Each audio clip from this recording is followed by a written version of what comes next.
রাহমাতুল্লাহি ওয়া বারাকাতুহু। আমাদের জীবনের শেষ মেকআপটা আতর সুরমা দিয়েই হবে। তাই বলি কি, রূপ চর্চা ছেড়ে দিন, আমল চর্চায় গুরুত্ব দিন। এটা হলো আপনার পরকালের নিদানের সাথী।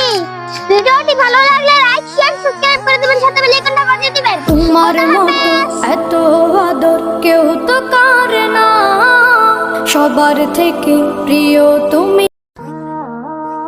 আসসালামু আলাইকুম রাহমাতুল্লাহি ওয়া বারাকাতুহু। আমাদের জীবনের শেষ মেকআপটা আতর সুরমা দিয়েই হবে। তাই বলি কি, রূপ চর্চা ছেড়ে দিন, আমল চর্চায় গুরুত্ব দিন। এটা হলো আপনার পরকালের নিদানের সাথী। ভিডিওটি ভালো লাগলে লাইক শেয়ার সাবস্ক্রাইব করে দিবেন, সাথে বেল আইকনটা বাজিয়ে দিবেন। তোমার মতো এত আদর কেউ তো করে না, সবার থেকে প্রিয়